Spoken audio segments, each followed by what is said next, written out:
Well, folks, welcome to one more edition of Politics and Random. Egberto Willis, your host. Thank you so kindly for being a part of the show. We are going to have a great show for you today. We got a whole lot of outtakes for you. Man. All I can tell you is that this wasn't the week that Donald Trump wanted his people out there defending him. This wasn't the week for that. I am sorry. This was not the week for that. But before we get started with the program, I want to give our regular, what should I call it? An uplifting message to us all.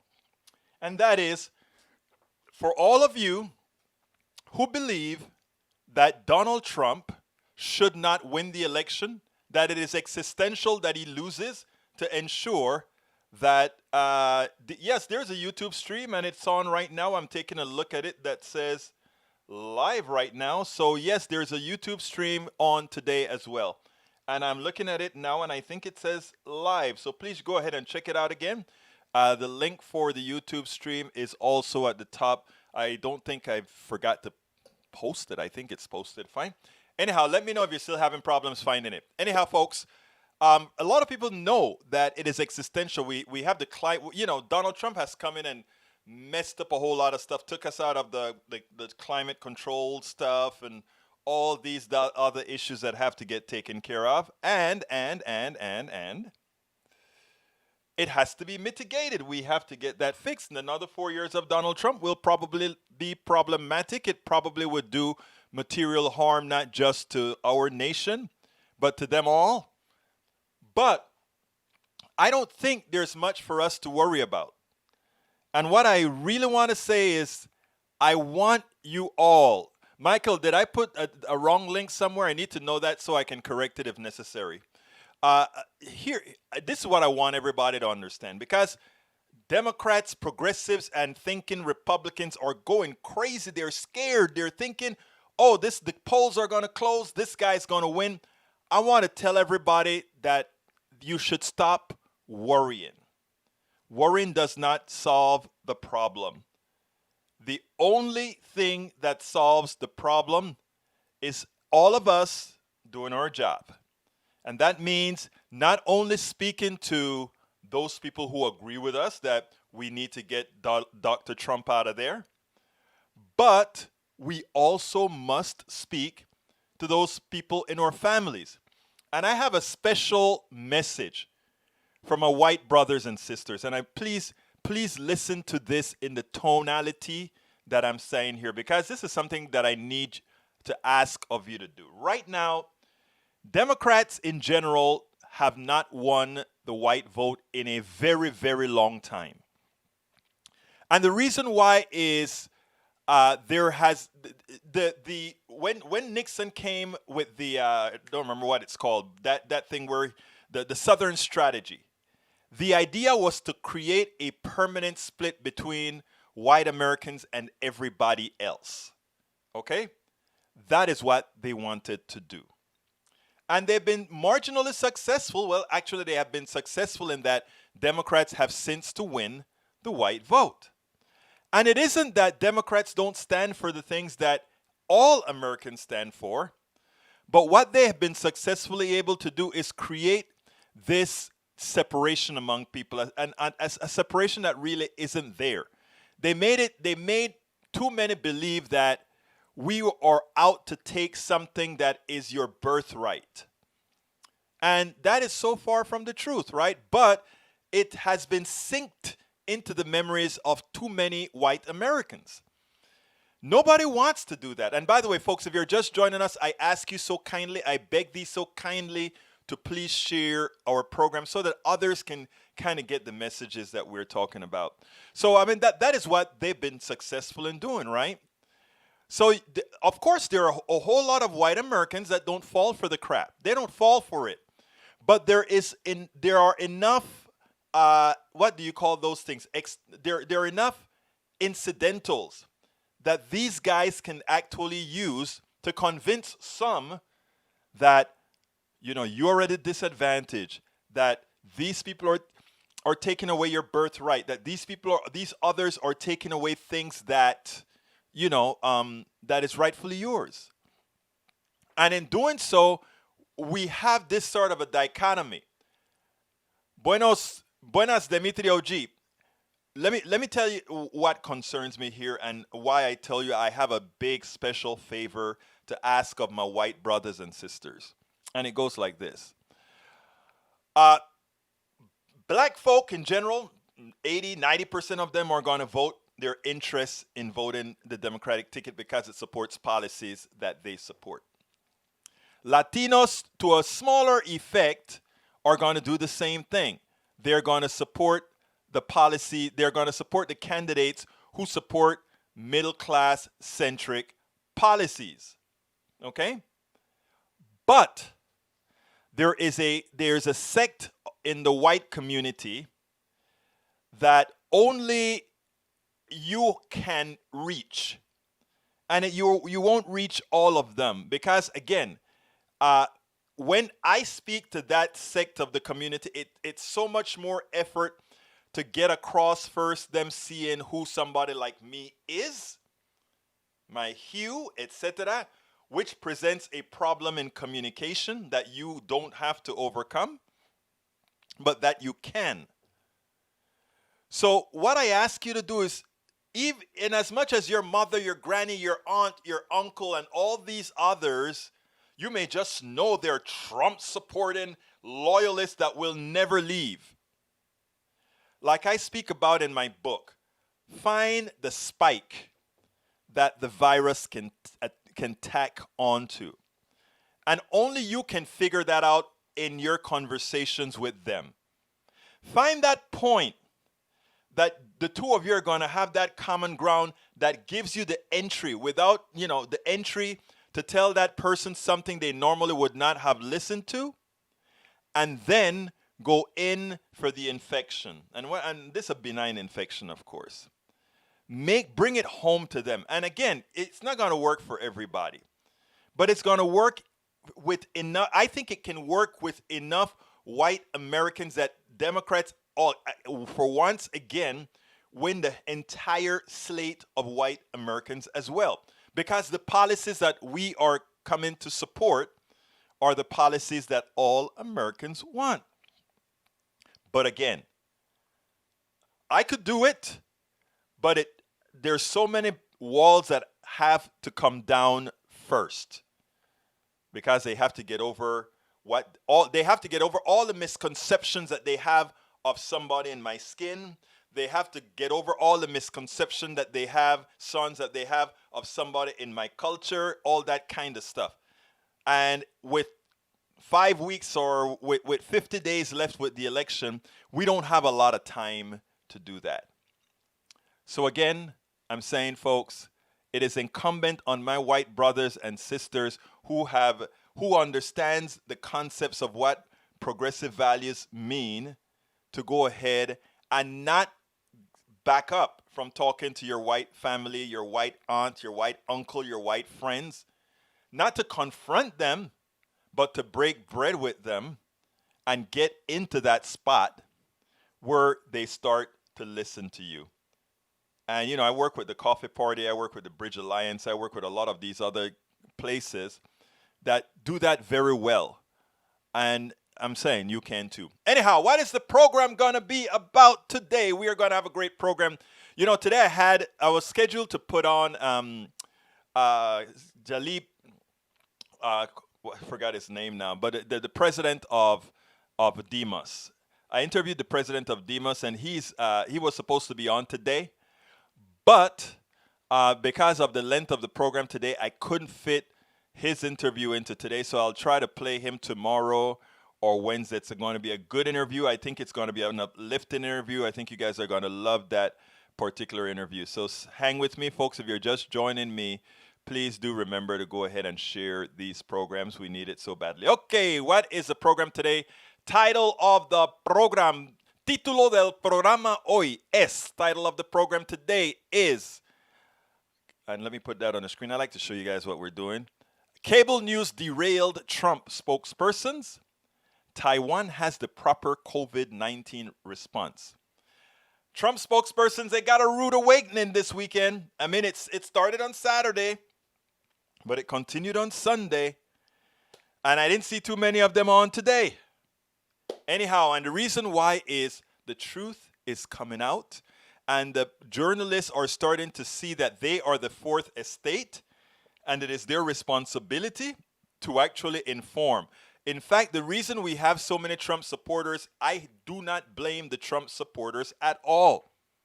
I blame the mainstream media for taking the lead of the fringe media. The fringe media says something and it percolates into the mainstream media, and somehow it then becomes a plausible discussion. If we left the fringe media as a fringe media and only concentrated on reality, we would never, ever, ever have to worry about throwing your grandmother over the cliff, death panels, all these things that came out of the crazy media would have made things so much better, and we would have had a completely different history. So anyhow, what are the clips I'm going to show you? Scaramucci scorches Trumpsters, 40%, not Teflon Don, but crazy glue with emphasis on crazy. Ouch, Chuck Todd destroys Trump with his own words and that of his experts. Chuck Todd strikes again. He busts RNC's chair BS justification for Trump's COVID-19 failure. Jake Tapper threw Peter Navarro off his program for lying. Stephanopoulos journalistic moment. Trump spokesman exposed in real time. See how single-payer intelligent leadership and central management solved COVID-19 in Taiwan. And Trump says he has better relationships with dictators. Should that be telling you something, my brothers and my sisters? I think it should be telling you something. So anyhow, let's get started with that first one, Scaramucci. Let's see what Scaramucci's talking about. Anthony Scaramucci had a lot to say today on the news, but I want you to listen to this particular segment, and then we'll take it on the other side. How can we have this guy be the leader of the free world or the leader of this great Republican democracy? And so if that's a warning label to people, and Bob Woodward writes it in the last chapter of his book, he's got 50 plus years of experience as an investigative political journalist, and he says very clearly that the president is unfit. We didn't even get to the derogation of the military, Alex. I mean, we got a lot going on in the last 7 or 8 days. It's one thing after the next. It's not just the president's family, the president's lawyer, the generals that have worked for the president, people like myself, Bob Woodward. I sort of don't understand why he's got 40% support. They call it Teflon Don, but I think it's sort of like crazy glue, emphasis on the word crazy, that there's a group of people still attached to him with this level of support. Yes, it's sort of like crazy glue. What I think, however, I want to add sort of a corollary to that. I think it is high time now for us to understand that we have a messaging problem, and that I think with good messaging, that sticky glue, or rather that crazy glue, can in fact become a little bit more pasty. Then with a little bit more heat, we can melt it and have all those people that are crazy glued onto him start to peel off.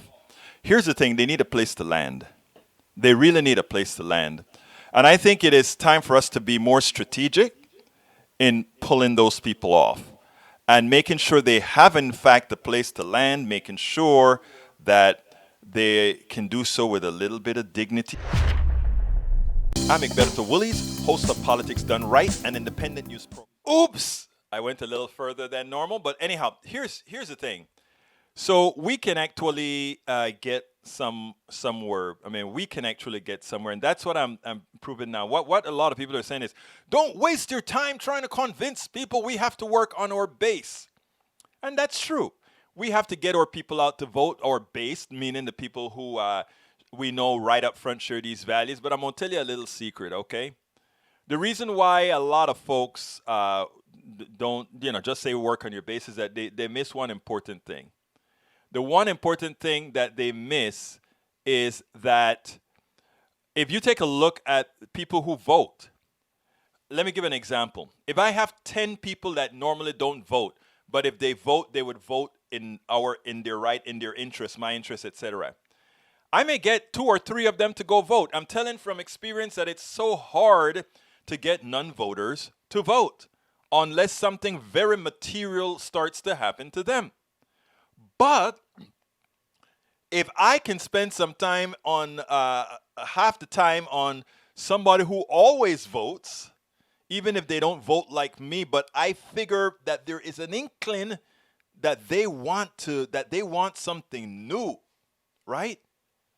I tell you what, that may actually be something worth investing your time in.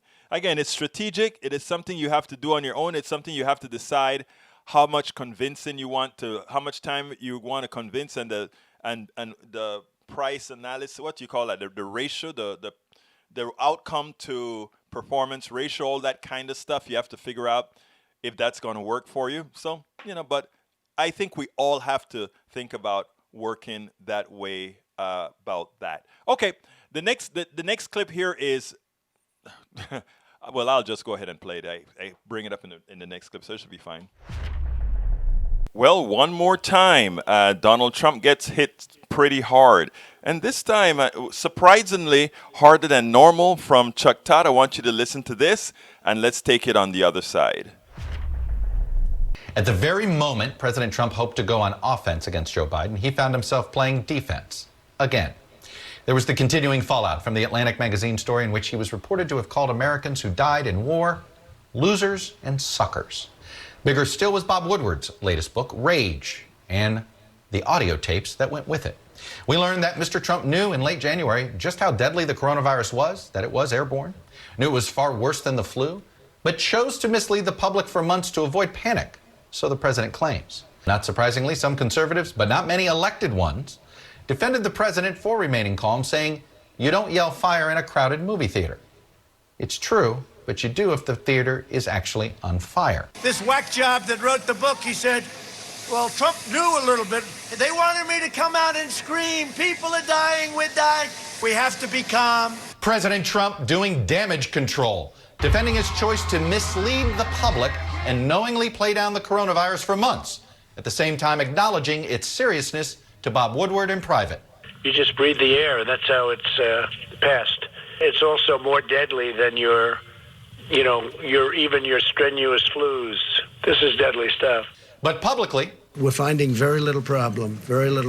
Now, you treat this like a flu. to Woodward, Now it's turning out it's not just old people, Bob. Just today and yesterday, some startling facts came out. It's not just older Yeah, exactly. young people, to plenty of young people. but publicly, Young people are almost immune to this disease.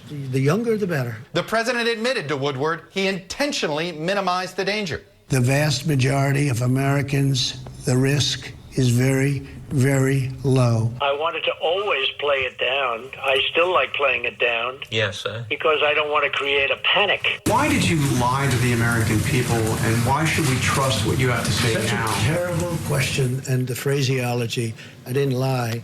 What I said is we have to be calm, we can't be panicked. But as he cautions against panic, this week the president took to Twitter with scare tactics that have animated his campaign.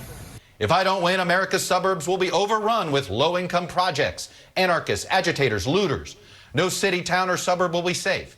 If Biden gets in, this violence is coming to the suburbs and fast. And as the president strikes an optimistic tone on the virus, We're rounding the turn, and it's happening. I mean, it's happening. You see it. the nation's top infectious disease expert is pushing back. I'm sorry, but I have to disagree with that, because if you look at the thing that you just mentioned, the statistics, Andrea, they're disturbing. You know, we're plateauing at around 40,000 cases a day, and the deaths are around 1,000. Dr. Anthony Fauci says the United States may not get back to normal until the end of 2021.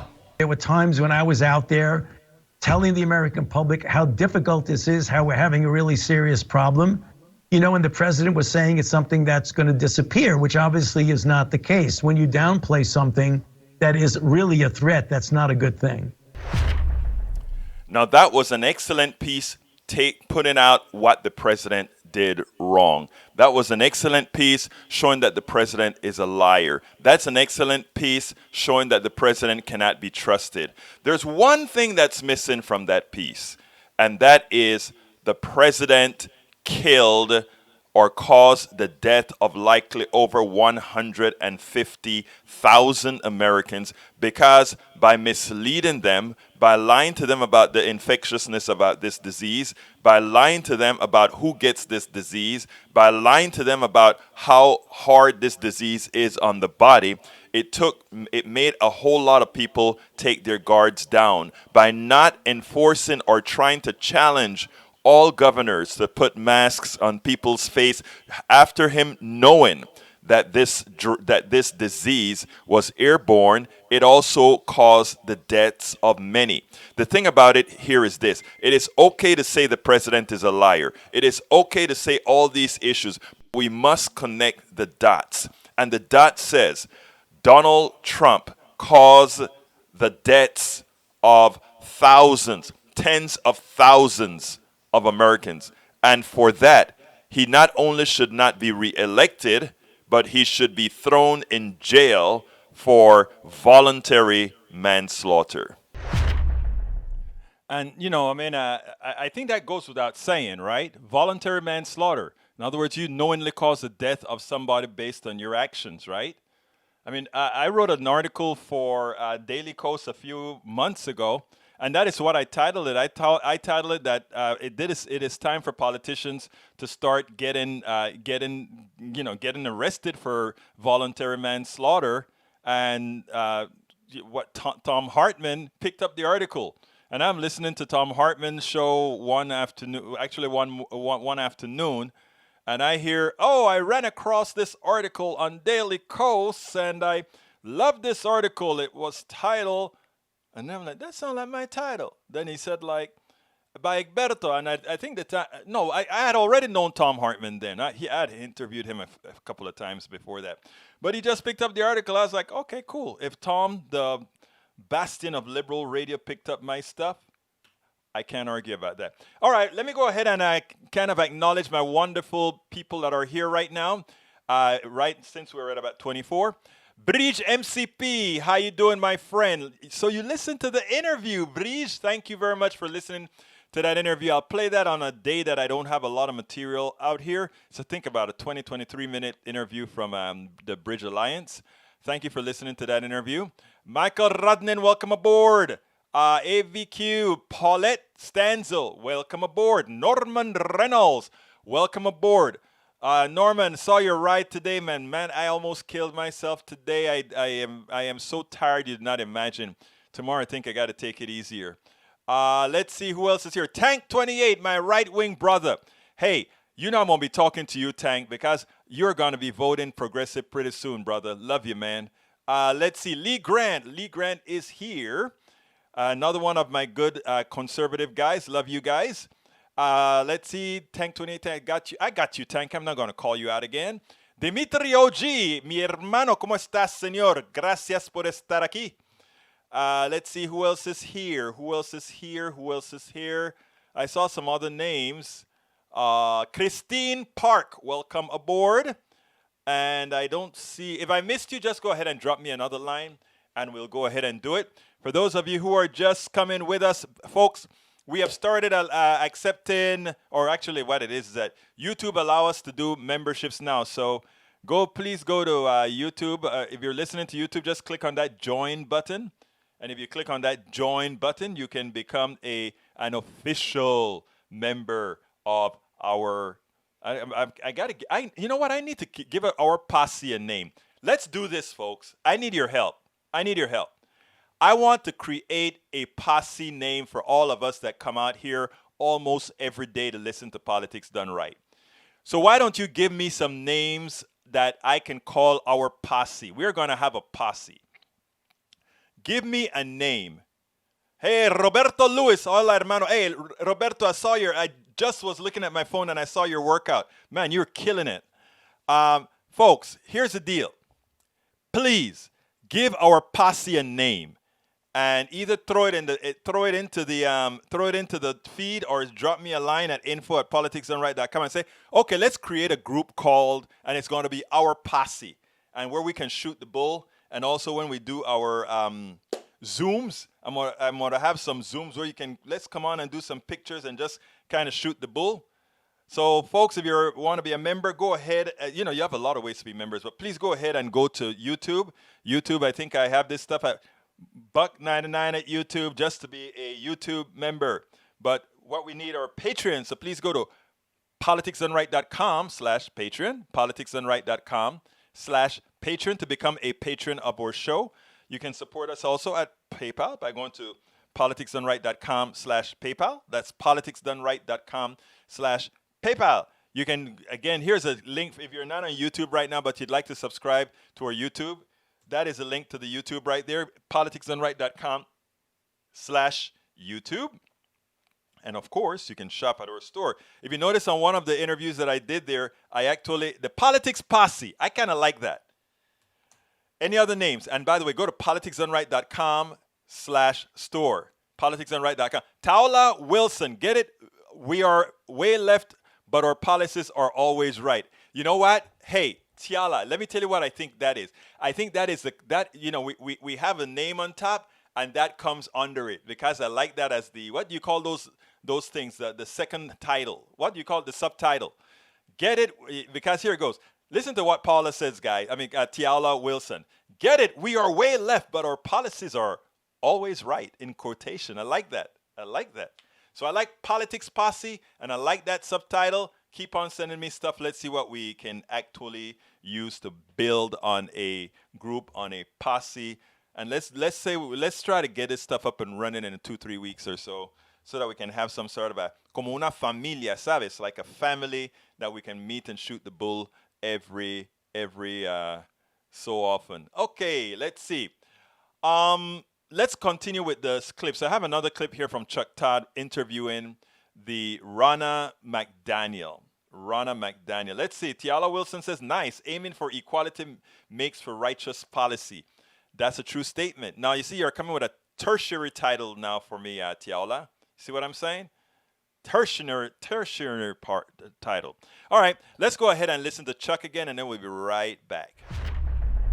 Chuck Todd, he was on a roll today. First, he started his intro to meet the press with a complete decimation of the president. He showed that the president was that complete liar, and they had it sequenced perfectly, where he had the date, the time he said something, contrast with the lie that he told. It was clinical. It was done perfectly. Then he has Ronna McDaniel, the chair of the Republican National Committee. And what does he do? He simply sliced her comments. Now, I removed some of the extraneous stuff that she talks about, because, Republicans try to get on these stations and get very wordy, and they get wordy so that they can take up all the time as they're misleading, so that we can't get substantive. Well, he got pretty substantive. Check this out, and then we'll take it on the other side. Think of what would have happened if he'd have gone out and said, this is awful. We should all be afraid. We don't have a plan. It would have been a run on the banks. It would have been a run on the hospitals. It would have been a run on the grocery stores.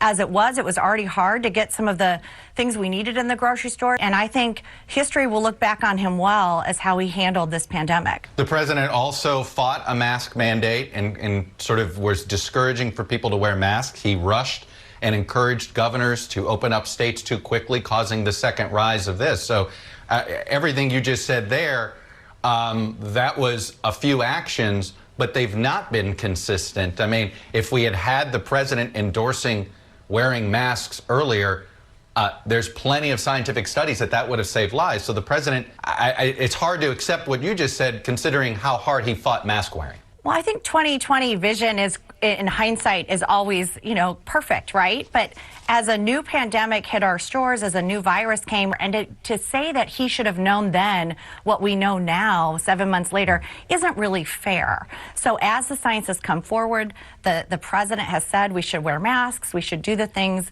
that the science is telling us to do. But we can do that and balance. But we can't do that and balance opening up our economy. No. Look, he never said, he never encouraged mask wearing.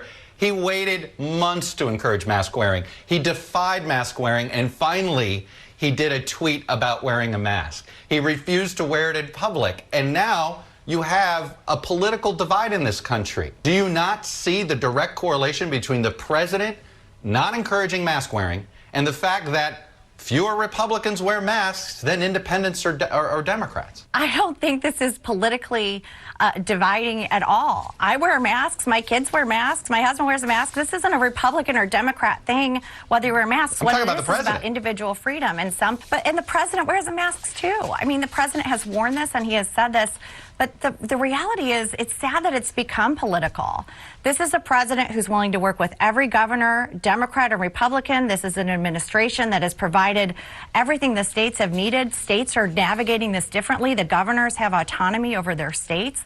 Right, but how do you account for the fact that it's the United States of America that accounts for the 25% of the world's deaths? Well, we do have more testing. We are seeing the mortality rates go down. We have passed 100 million tests. I feel like we are in the right space and moving forward with this vaccine. And the president has led us through uncertain times with the Democrat Party who's politicizing a time of crisis when usually people come together. It is. I think there's a lot of people that take issue with most of what you said there, considering how the president continues to try to downplay the severity of the virus. We're still have a caseload that is much higher than the Western world. I mean, again, you can say all these things. The results speak for themselves. You compare us to the rest of the Western world, and we have failed. Is there any way to look at this and compare to the Western world and say that we've done better than other countries? I will just tell you right now, if Democrats were in charge, if Joe Biden had his way, go look at his statements in January when he said the president was being xenophobic and hysterical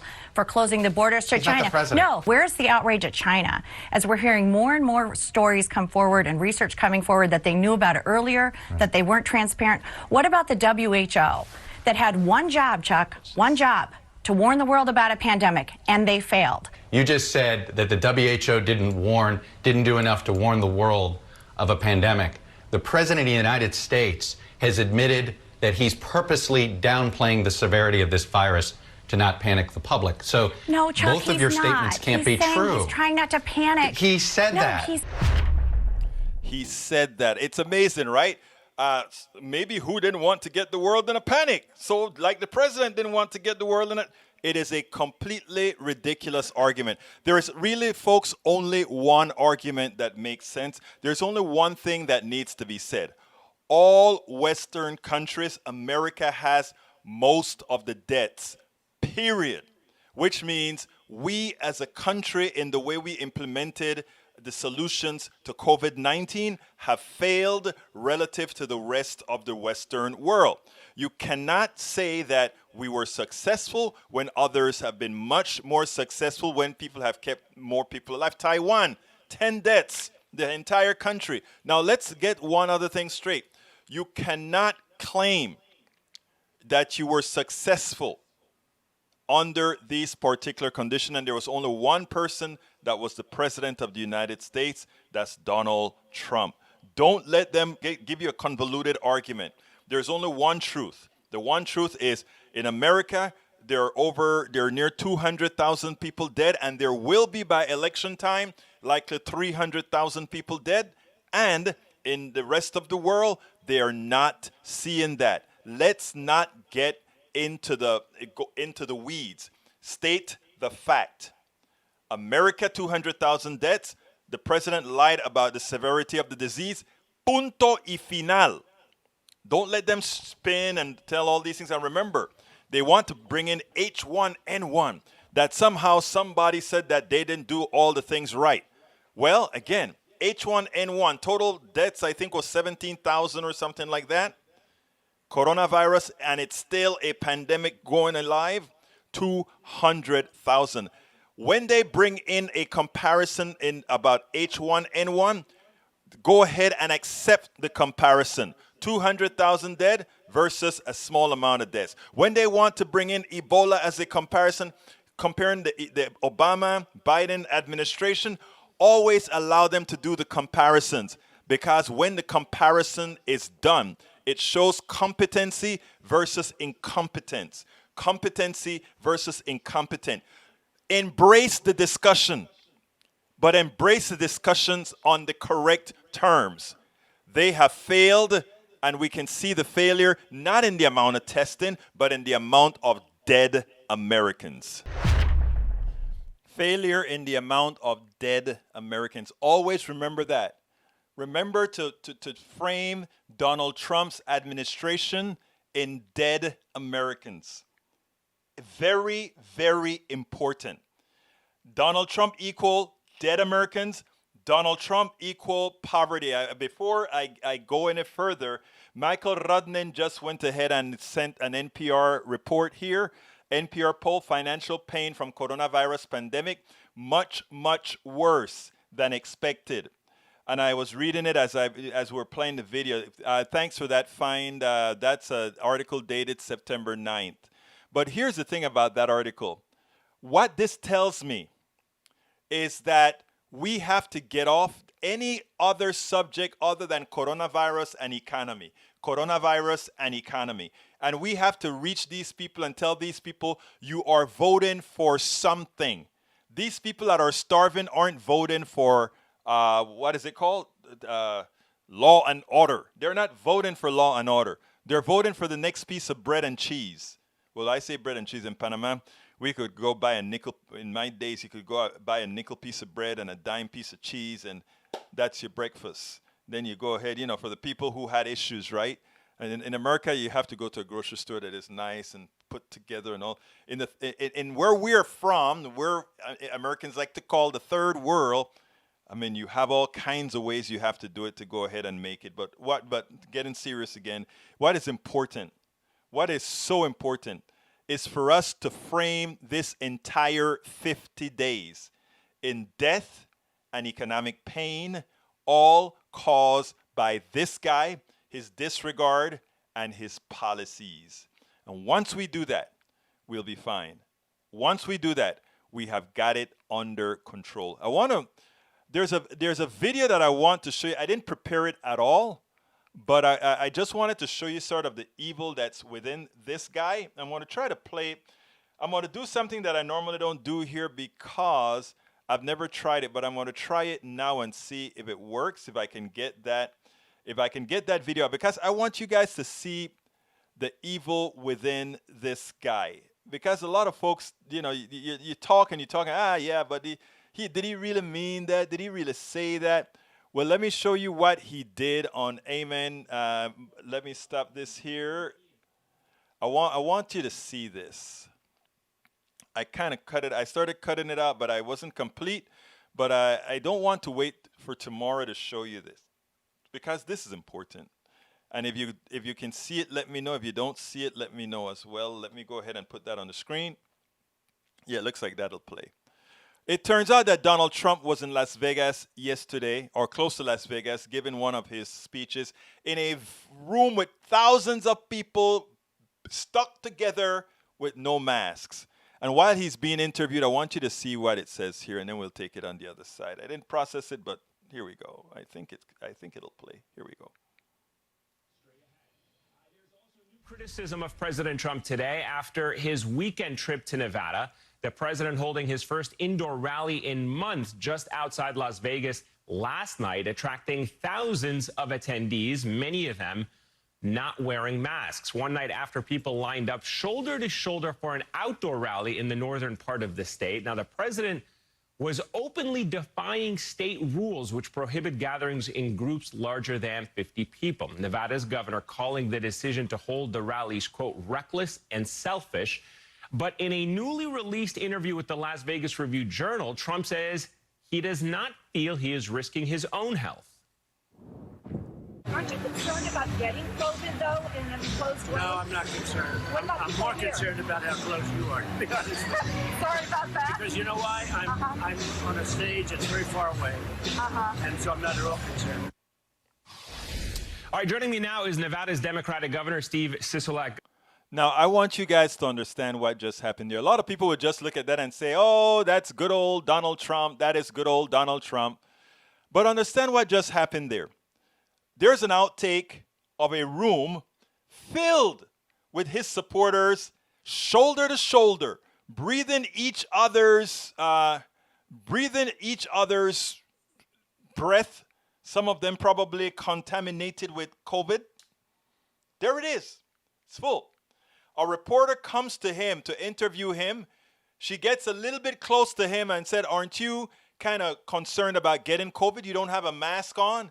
And if you take a look at the room, there's at least a 12 to 20 feet barrier between the stage and all those people. And then you have the cops around that. And then the reporter, I don't know, she kind of got close on the stage. And she says, aren't you scared about coronavirus, COVID? Oh, no, because, but what I'm scared of is look at how close you may be a little bit too close to me. He's scared. He is acknowledging that she's too close to him, but he wants all of his followers down there packed right next to each other, killing themselves.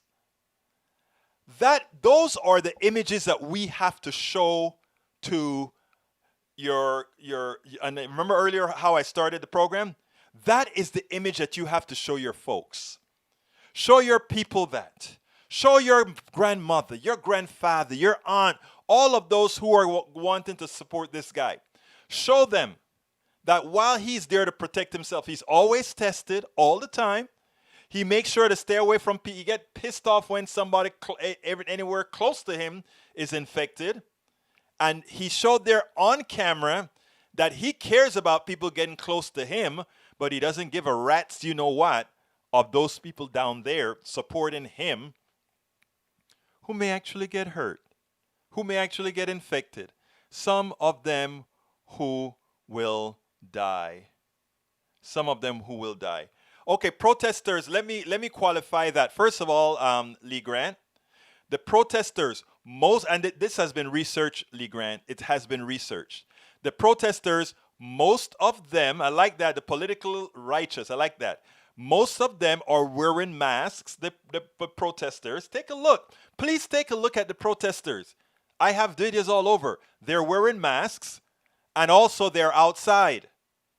And they're outside and they're moving around. I mean, so it's not as dangerous as what Donald Trump is doing, especially given that he's showing himself to be maskless. So please, my brother Lee Grant, you are a very smart person. I would not want you as my friend to go out to see a Trump rally in those conditions. I don't want you. I don't want Tank 28. I don't want Daniel Ledo. I don't want all of you Trumpsters going to see him in that. Whether you are voting for him, I care too much about you to ask you to be as silly as your compatriots out there who went and did what they did. All right, Lee? So please, Lee, brother Lee, listen to me. Don't, you need to see a part of the interview I did yesterday. Stop looking for an answer to justify your position and try to find out if your position passes muster. Okay, I have a short one here, okay? Stephanopoulos, the title of the show is that all these people were on TV and they were all getting shut down. Let me show you what Stephanopoulos did to this one here. This was a very good one. Check this out. This is unheard of. And if it was typically going back to kind of the bureaucrats and the swamp monsters and the status quo we've seen from Joe Biden, they'd be going super slowly. You remember back in the swine flu, the H1N1, that even Biden's former chief of staff, Ron Klain, said that it was fortuitous, that they didn't have an absolute pandemic, something even worse, break out, said they did everything wrong. Americans don't want someone like Joe Biden who did everything wrong the last time they had a chance. That's not deserving of a promotion. I want to move on. I would point out only 17,000 people died during the swine flu. It's up to almost 200,000 now from the coronavirus. So in other words, he says all those words. And then he says, okay, but under the swine flu, there were 17,000. Under coronavirus is 200,000. But I want you to see something, guys.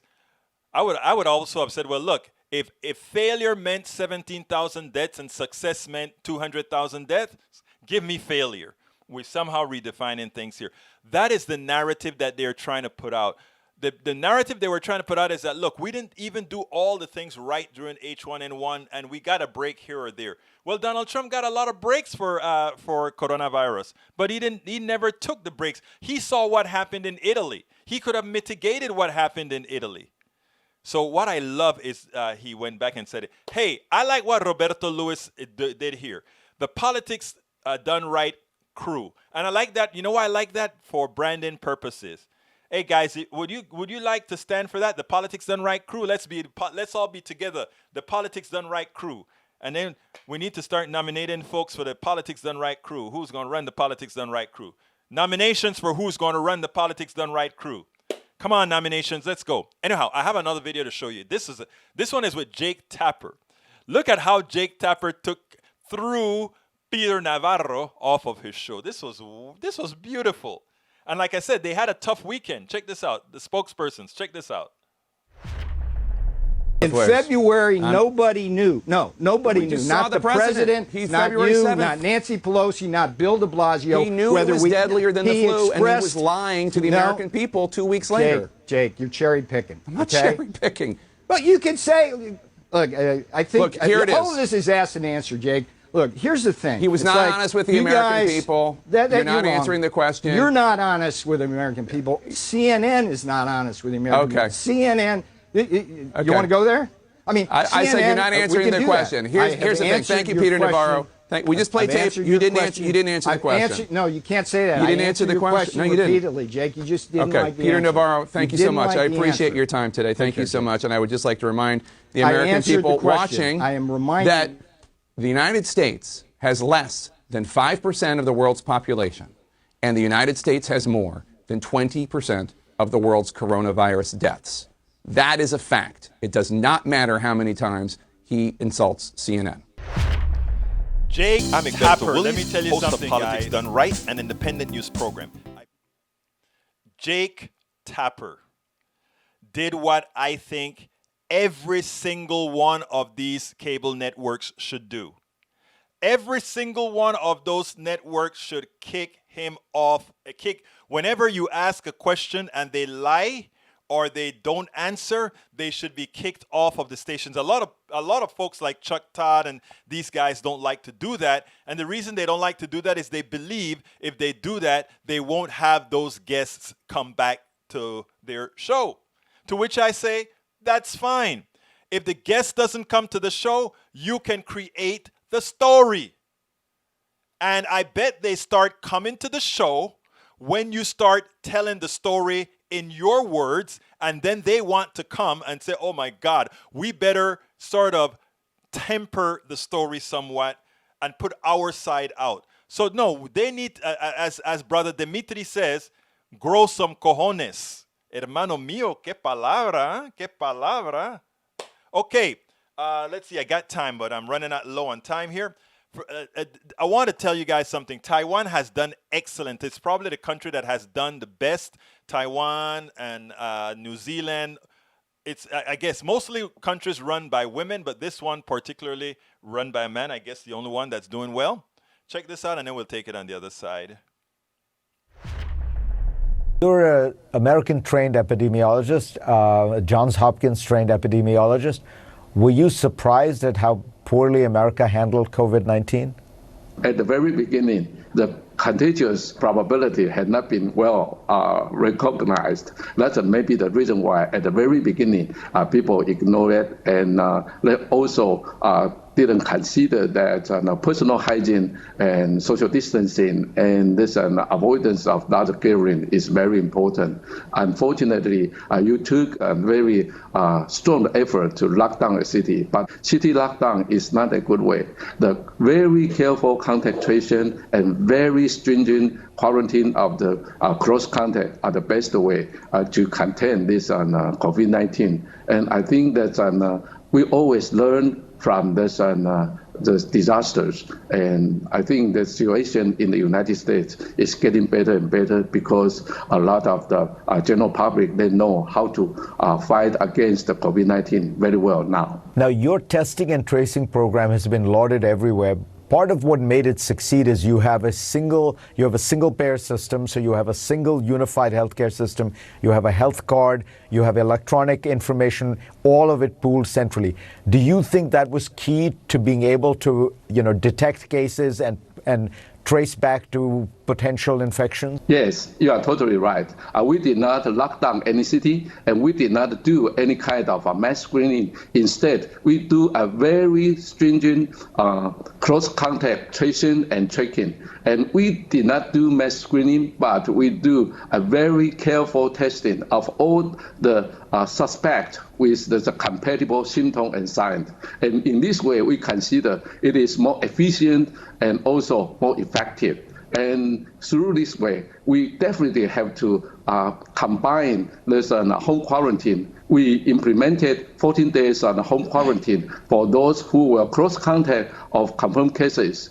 And this close contact has to stay at home for 14 days without going to anywhere. And among the 250,000 people who have been quarantined or isolated, basically 99.5% of them are following government's guideline very well. Only 0.4% of them got the penalty because they move out of their so-called restricted area. When you're quarantined, it's not a voluntary thing in the sense that you are given some kind of an electronic device, a cell phone. You are placed in a hotel, and you are checked on. And if you are somewhere, if the phone rings and you don't pick it up, you've left the phone at home and gone outside, you are apprehended. It is a very strict quarantine. But by doing that, you were able to have no national lockdown. Businesses were able to stay open. Restaurants were able to stay open, right? Yes. Basically, I always say that we have sacrificed 250,000 people's freedom. Everybody have the sacrifice for 14 days. But through this kind of home quarantine, we can assure that 23 million people in Taiwan, we can work normally, go to school normally, and live normally. So it's a kind of sacrifice of a small group of the people in the country, and then assure that all the other peoples at large, they can live normally. And this is the way we try to contain COVID-19 and reduce the economic decline in Taiwan. Where do you think we are now for the next few months? Is the virus, exhausting itself, as some people believe? Is it still as virulent, and we still need to be as vigilant? How would you describe the next few months? I think the first wave of this pandemic has not gone at all. It's still there and persists very well. And if we look at this, the number of increasing cases is still going on. So we have to be very careful. Imagine if we had leadership. And the truth of the matter is we once did.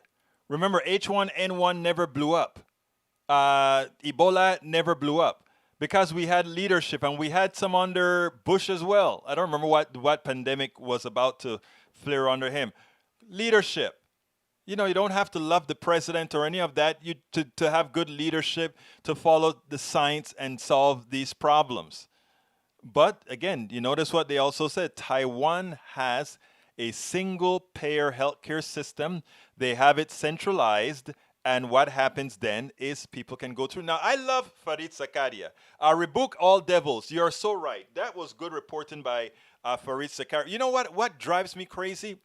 All the good information that you have from Farid Zakaria and others, they don't get the throughput that they should. Because there's nobody picking it up and putting it up. That is the reason I went and I clipped this thing. I like to watch Farid, and I'm probably going to start pulling more of his stuff up as well. Nobody wants to quote it because, again, it doesn't get the clicks, right?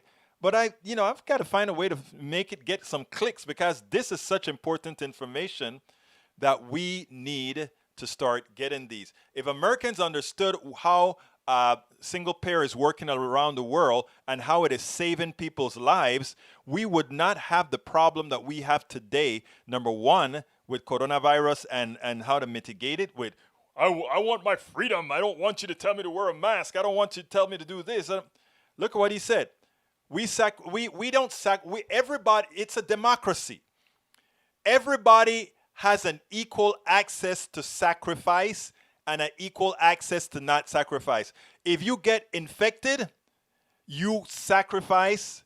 If you don't, you don't. And the reason why I said it's still a democracy is because everybody has the same equal access to sacrifice when they have to be sacrificed.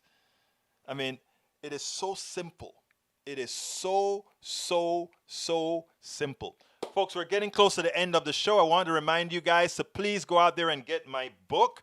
That is helping with our keeping our program going. So single payer means more taxes. That is a huge no word here. Single payer, actually, you know what? Let me tell you how you mitigate that. Single payer doesn't mean more taxes. Single payer means less taxes. Because what we need to call health insurance is a tax. If we define health insurance as a tax, and then we say we'll have single payer, look, check this out. We have health insurance. Everybody must have health insurance. So it's a tax. Now, if we then, or should, and now if we then go ahead and say that single payer is much less expensive than regular health insurance, so it's a tax break for the vast majority of Americans. And that is how we need to start selling it. Anyhow, please, folks, go get my book as far as how we do conversations with the other side and even some on our side. I just put the link there, but if you don't have, if you're listening on podcast, just go to egbertowillies.com and you can go ahead and click on books and get any one of our many books. Anyhow, folks, but again, please consider going ahead and get the book. And those of you that are on YouTube, surprise me. One of you surprise me and subscribe, become a member right now, and I'll see a green thing on the screen and I can give you notice right now. If you go ahead and click that join button on YouTube, I'll see it and I'll thank you right here for giving me a cup of coffee a month. If you do that right now and I see a green button, you have about 3 minutes. Anyhow, folks, so yeah, the other thing that you can do is you can go ahead and support us via Patreon. Patreon, it's politicsdoneright.com/Patreon, and I'm putting that on the screen right now if it works. There we go. politicsdoneright.com/Patreon to become a patron of our show. You can also go to politicsdoneright. If you're not on YouTube right now, but you want to become a member on YouTube, here's the link: politicsdoneright.com/YouTube. politicsdoneright.com/YouTube. And of course, if you want to support us via PayPal, that is politicsdoneright.com/PayPal. politicsdoneright.com/PayPal. And of course, our store is at politicsdoneright.com/store.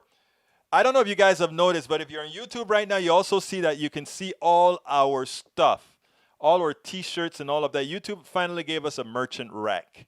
So now if you go to our YouTube channel at politicsdoneright.com, youtube.com/EgbertoWillies, you actually have our tray there now. So guess what you can get at our tray? T-shirts, mugs, all the things that you can get by going directly to our store. You can also get it there.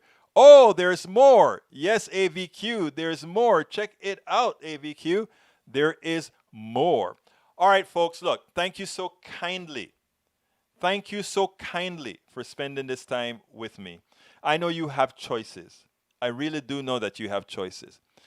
I have a lot to say. You have a lot to say. We have a lot to say. We are going to win big in November if we get the message out. If we all do our part, it won't be close. Yes, there are sycophants out there that are anathema to any message that we present to them, but there are also a lot of them who will receive your message. There's a lot of your own families who will receive your message. So I ask you so kindly, remain engaged. Remain engaged with everybody, even if you think you don't like the person or even if you can't stand that person, because that person is just thinking the way that you think they shouldn't. Engage the person and love the person. Sometimes that is a magic thing that's needed as well, you know. Sometimes that's the magic. Sometimes that's the magic. My name is Egberto Willies. This is Politics Done Right. And you know how I end this baby. I am what? Out.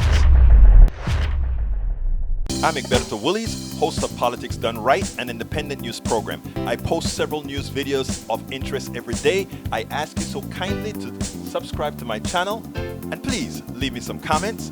Thank you very much.